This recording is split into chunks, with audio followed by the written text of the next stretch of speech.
Sur topmusic.fr, c'est Igloo, le Mac de l'habitat, avec Cédric Simonin. Bonjour Cédric. On reçoit un habitué aujourd'hui pour parler de sa spécialité. Et à chaque fois, on dit ça a été une année mouvementée quand même pour les crédits immobiliers. C'est vrai. Et ben, 2021, il paraît que ça a été une année mouvementée pour les crédits immobiliers. Christophe Ecker, bonjour. Bonjour. Alors, 2021, un petit bilan, et puis aussi les perspectives pour cette année 2002 autour des crédits immobiliers, votre spécialité, puisque vous êtes toujours président de Ma Solution Crédit. Absolument, toujours. Cédric Simonin, c'est à vous. Merci Eric. Donc effectivement, belle intro. L'année 2021 a été une année plutôt mouvementée dans le domaine des crédits immobiliers, notamment lié au durcissement opéré par la Banque de France. On en a déjà parlé, lié aux craintes de hausse des taux sur fond de forte inflation. Donc il est intéressant de faire le point sur le marché à quelques semaines de cette fin d'année.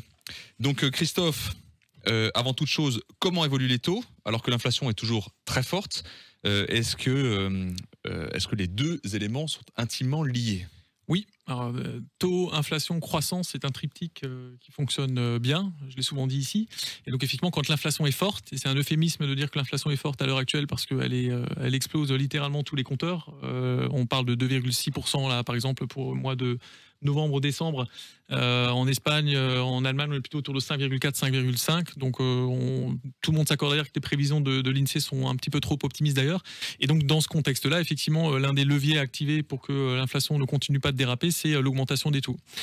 Alors les taux directeurs, l'OAT 10 ans, qui est le taux auquel l'État français emprunte sur les marchés financiers, a effectivement augmenté puisqu'il est passé de moins 0,15 grosso modo à fin août à plus 0,30 début octobre. Donc c'est une augmentation excessivement forte et surtout fulgurante parce que ça s'est fait en 2 mois. Donc on a bien compris, les taux directeurs augmentent ou vont encore augmenter. Mais maintenant, quel impact ça pourrait avoir? Est-ce que ça en a un déjà sur les crédits immobiliers de tout à chacun? Alors, les banques utilisent l'OAT 10 ans comme taux de référence pour calculer leur propre taux de crédit, leur propre coût de refinancement et donc les marges qu'elles font sur les crédits immobiliers. Donc souvent quand l'OAT 10 ans augmente, les taux des banques augmentent. Pour l'instant, ce mouvement du point de vue des banques, il est relativement contenu, puisqu'en octobre, on a une augmentation de seulement 0,10%. En novembre, on est stable. Donc, on est plutôt pas mal. Il faut dire qu'à cette époque de l'année, les banques sont toujours un petit peu tiraillées entre, effectivement, l'accompagnement de ce mouvement d'augmentation des taux et, d'un autre côté, leurs impératifs commerciaux qui consistent à faire du business malgré tout et donc à rester attractives dans le domaine du financement immobilier. Donc, quelque part, à garder des taux bas. Voilà. Donc, le mouvement est contenu pour l'instant.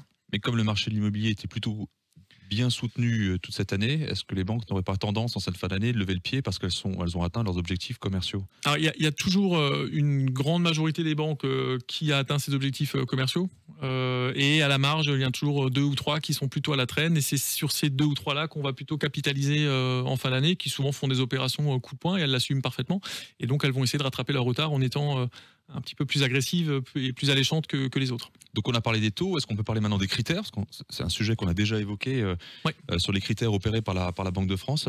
Donc avec quelques semaines de recul maintenant que l'on a, puisque les critères ont été mis en place le 1er juillet de cette année 2021.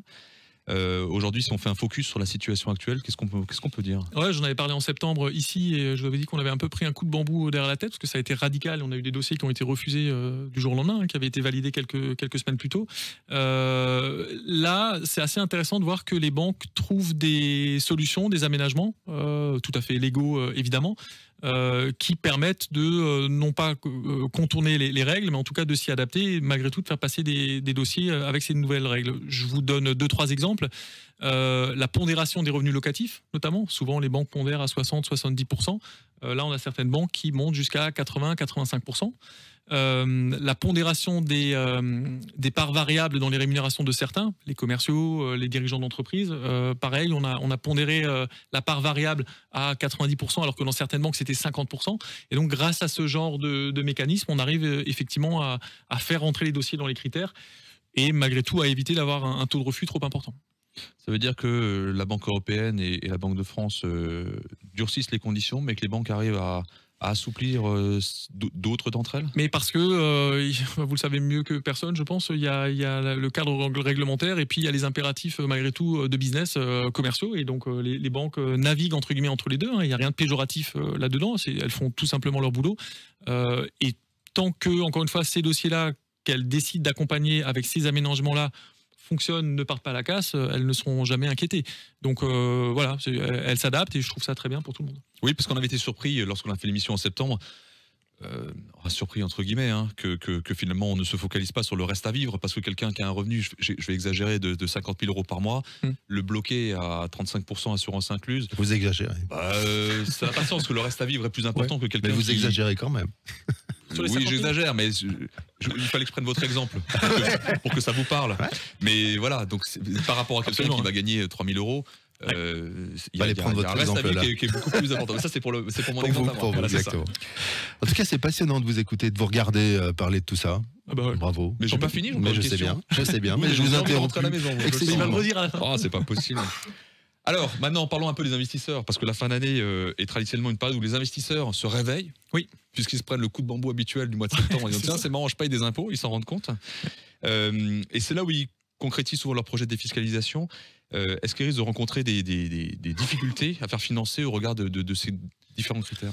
Vous l'avez dit tout à l'heure, c'est l'un des critères importants, c'est cette histoire de taux d'endettement à 35% qui a été gravé dans le marbre, érigé comme un totem. Et c'est vrai que l'investisseur locatif, c'est un petit peu le parent pauvre de toute cette histoire-là, parce que ce critère-là, il reste malgré tout en place. Et un investisseur locatif, bien souvent, c'est pas, il n'a pas seulement 1 ou 2 appartements, il en a peut-être déjà 3 ou 4, et donc ça vient forcément plomber un petit peu son taux d'endettement, et on est bien souvent au-dessus des 35%.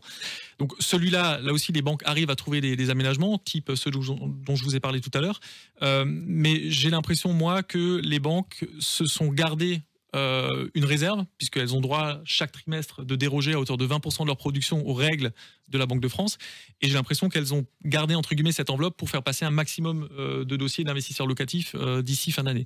Donc là pareil, je dirais qu'elles ont plutôt prévu le coup, et ça devrait fonctionner, mais oui, inévitablement il y aura plus de refus qu'il y en a eu l'an dernier. C'est des malins, les banquiers. Oui. Encore une fois, en tout Parfois. C'est pas péjoratif ce que je dis, pas du tout, évidemment. Ok, merci beaucoup messieurs, ça a été passionnant comme d'habitude. Christophe Ecker, Ma Solution Crédit, on vous appelle, vous avez un site internet, Facebook. On trouve des solutions au crédit, c'est dans le titre. Absolument. Voilà, et c'est dispo 24/24 sur internet. Et puis dans nos 12 agences aussi. Voilà, et très bien, merci beaucoup. L'émission on la retrouve comme toutes les autres partout. Sur les plateformes de podcast, sur topmusic.fr évidemment, sur la chaîne YouTube et sur Facebook Igloo on Air. Merci messieurs, à très bientôt pour une autre émission Igloo.